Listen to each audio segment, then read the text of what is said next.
इन patients को जरा अच्छे से ऑब्जर्व करना, क्योंकि एक खास किस्म के सर्जरी की वजह से इनके ब्रेन्स को 2 हिस्सों में काट दिया गया था। क्या इनके बिहेवियर में आपको कोई विजिबल डिफरेंस दिखाई दे रहा है? Oh yeah, I don't know how. You don't notice it now. You just kind of adapt to it. It's just got a backup brain. That's all.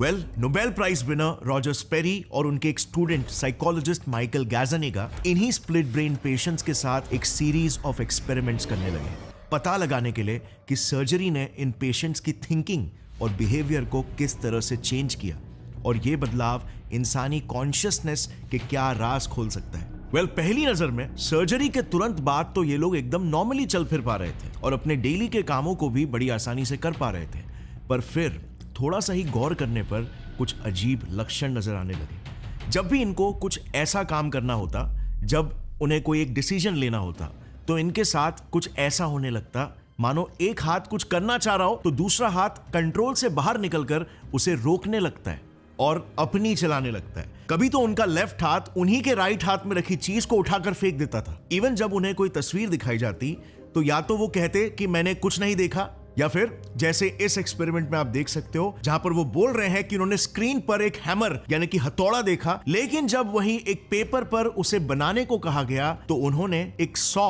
यानी कि आरी ड्रॉ कर लिया। What did you see? Hammer.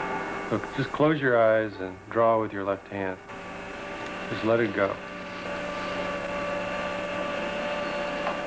That's nice. What's that? Saw.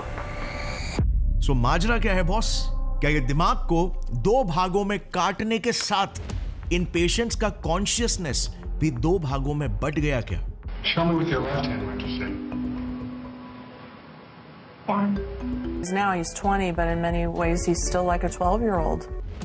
और हम इन experiment से consciousness के बारे में क्या सीख सकते हैं? कॉन्शियसनेस के बारे में हमने हमेशा सुना है फिलोसोफर्स के मुंह से, धार्मिक गुरुओं के मुंह से, कि एक ही होता है। तो क्योंकि अब कॉन्शियसनेस एक नहीं बल्कि 2 हो चुका है, तो क्या जो डोमिनेंट पार्ट है वो कंट्रोल करता है हमें और हमारे डिसीजंस को? 1962 में पहली बार एक इंसान जो का कॉर्पस कैलोसम कट कर दिया गया, जिससे उनका दिमाग लेफ्ट और राइट 2 भागों में बट गया। अब दोनों भाग इंडिपेंडेंटली काम कर सकते थे, काइंड ऑफ जैसे एक जहाज के अब 2 कैप्टन्स हो गए थे। सो क्या अब ये 2 कैप्टन्स स्टीयरिंग व्हील के लिए आपस में झगड़ेंगे?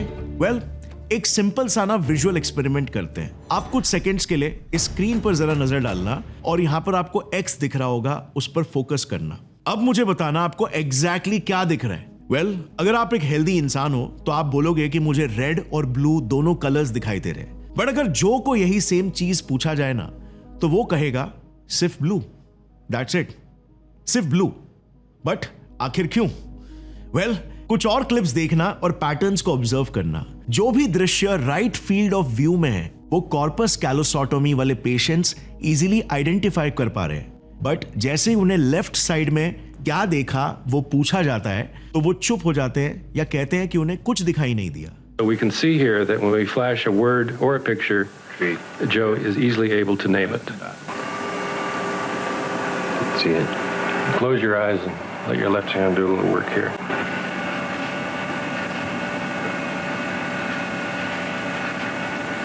Okay, what do you got there?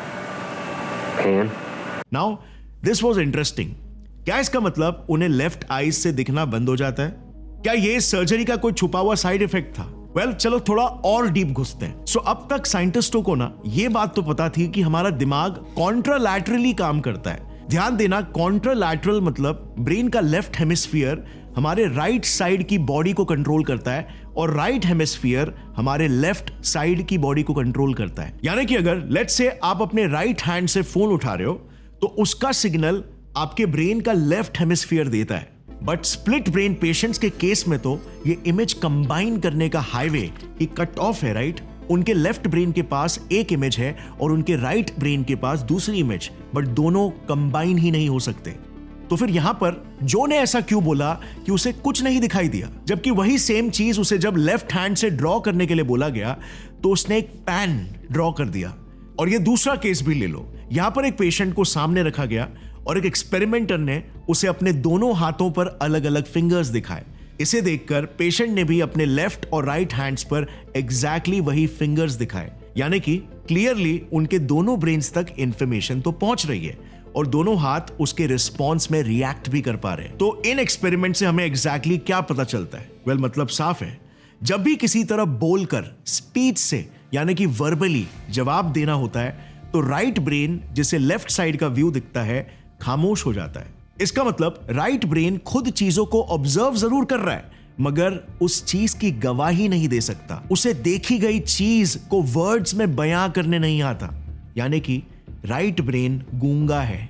यह डिस्कवरी एक बड़ा माइलस्टोन था ब्रेन रिसर्च में, क्योंकि इसने यह प्रूव किया कि स्पीच सेंटर्स एक्सक्लूसिवली सिर्फ हमारे लेफ्ट ब्रेन में ही है, यानी कि हमारा पूरा ब्रेन इक्वल नहीं है, इक्वली डिस्ट्रीब्यूटेड नहीं है।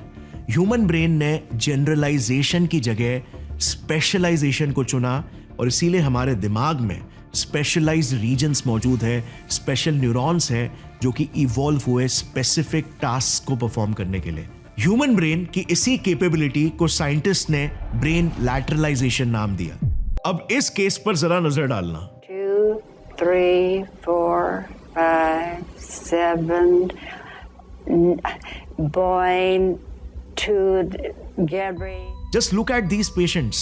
इन्हें सिंपली 1 to 10 काउंट करने में भी दिक्कत आ रही है। सही टाइम और सही सीक्वेंस में इन्हें वर्ड्स नहीं मिल रहे। ये एक्सपेरिमेंट 2010 में आइसलैंड के लैंडस्पिटाली यूनिवर्सिटी हॉस्पिटल में किया गया था, जहां पर 45 पेशेंट्स जिन्हें ब्रेन के लेफ्ट हेमिस्फीयर में स्ट्रोक आया था उन्हें लिया गया था। पता चला उन 45 पेशेंट्स में से 39 का लेफ्ट पेराइटल लोब डैमेज हो चुका था, जिस वजह से उन्हें किसी और द्वारा बोले गए स्पीच और डायलॉग को फिर से रिपीट करने में दिक्कत आ रही थी, रिप्लाई देने में भी प्रॉब्लम हो रहा था। इस ब्रेन कंडीशन को कॉमनली एफेशिया कहते हैं।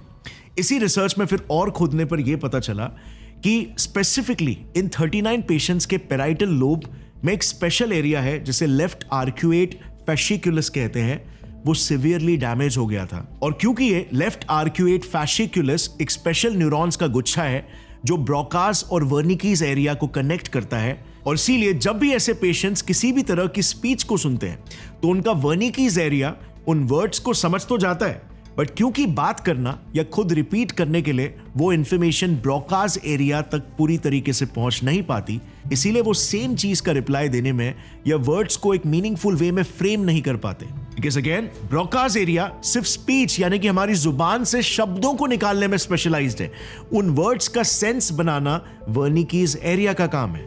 दिस अगेन प्रूव्स कि हमारे ब्रेन में छोटे छोटे हिस्से हैं, कंपार्टमेंट्स हैं जो अलग अलग चीजों में स्पेशलाइज्ड हैं। ऐसे ही लेफ्ट और राइट ब्रेन हेमिस्फीयर्स के अपने खुद के कुछ स्पेशलाइज्ड फंक्शंस हैं जो आप स्क्रीन पर देख सकते हो। लेफ्ट ब्रेन वर्बल है, ज्यादा रैशनल है, logical thinking, analytical thinking, mathematics, ये सारे फंक्शंस आपके लेफ्ट ब्रेन में प्रोसेस होते हैं। On the other side of the skull right brain ज्यादा इमोशनल है, आर्टिस्टिक है, इमेजिनेशन ड्रिवन है और फीलिंग्स और इमोशंस को भर देता है। इवन विजुअल और स्पेशियल स्किल्स राइट साइड में ही है। फेसेस को रिकॉग्नाइज करने की एबिलिटी भी राइट ब्रेन ही क्रिएट करता है, वरना लेफ्ट ब्रेन तो चेहरा भी याद नहीं रख पाता और ना ही शेप्स और ज्योमेट्री को पहचान पाता है। एग्जाम्पल के तौर पर इस वीडियो को देखना। स्प्लिट ब्रेन सर्जरी के बाद अगर पेशेंट्स को दोनों हाथों से एक एक करके एक क्यूब ड्रॉ करने के लिए बोला जाए, सर्जरी के बाद उनके राइट हैंड यानी कि उनके लेफ्ट ब्रेन को पता ही नहीं होता कि क्यूब दिखता कैसे और कैसे उसका एक 3D परसेप्शन बनना चाहिए। इवन इस वीडियो में भी आप देख सकते हो कि लेफ्ट हैंड से वो पेशेंट्स आसानी से क्यूब के ब्लॉक्स को असेंबल कर लेते हैं। अगर वही सेम काम राइट हैंड को दिया जाता है जो अगेन लेफ्ट ब्रेन कंट्रोल कर रहा है, तो वो पजल को सॉल्व ही नहीं कर पाते। जबकि ऑपरेशन से पहले ये पेशेंट अपने दोनों हाथों से क्यूब को बना पाता था, और क्योंकि ये राइट हैंडेड था तो उसने परफेक्ट ड्राइंग तो अपने राइट हैंड से ही बनाई थी। अब ऐसा इसीलिए हो पाया क्योंकि ऑपरेशन से पहले उसका राइट ब्रेन कॉर्पस कैलोसम के थ्रू अपनी विजुअल एबिलिटीज को लेफ्ट ब्रेन के साथ शेयर कर पा रहा था। अब ऐसे ही हमारी लॉजिकल और एनालिटिकल थिंकिंग जो है वो ऑलमोस्ट लेफ्ट ब्रेन ही कैरी करता है, और इसीलिए सर्जरी के बाद भी जब ब्रेन दो हिस्सों में बंट जाता है फिर भी पेशेंट्स का IQ ड्रॉप नहीं होता। ये पेशेंट्स बिल्कुल नॉर्मली ही IQ के प्रॉब्लम्स को सॉल्व करके दिखा सकते हैं, और क्योंकि ये नॉर्मली बात भी कर पाते हैं इसीलिए कोई भी इन पर शक नहीं करता कि इन्हें कोई मेंटल एबनॉर्मलिटी है।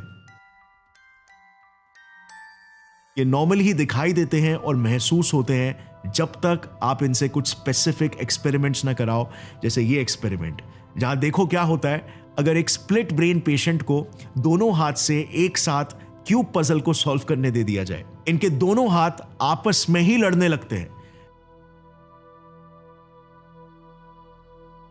ये कॉमन ट्रेंड था स्प्लिट ब्रेन पेशेंट्स में। अक्सर जब भी एक चॉइस होती है, जैसे कि कौन सी टी शर्ट पहनना है या कौन सा चॉकलेट खाना है, तो लेफ्ट हैंड स्पेसिफिकली झगड़ने लगता है और लिटरली दूसरे हाथ में से चीजों को फेंक देता है। सो अब आता है मेन क्वेश्चन कि ये बिहेवियर आखिर क्यों?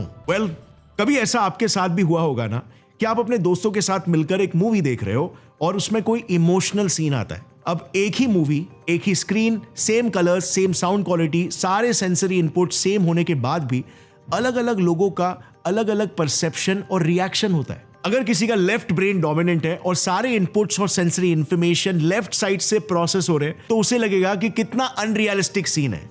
रियल लाइफ में थोड़ी ना ऐसा होता है, यार मुझे तो पिक्चर देख के बोर हो रहा है। और वही सेम इमोशनल सीन अगर कोई दूसरा दोस्त अपने राइट ब्रेन में डोमिनेंटली प्रोसेस करेगा, तो उसका ब्रेन अब अलग ही एक्सपीरियंस क्रिएट करेगा और उसकी आंखों से आंसू निकलने लग जाएंगे और वो कहेगा कितनी टचिंग फिल्म है। ये प्रूफ करता है कि कॉन्शियसनेस एक सब्जेक्टिव और एक पर्सनल एक्सपीरियंस है, और इसी सब्जेक्टिव एक्सपीरियंस को साइंटिस्ट ने क्वालिया कहा।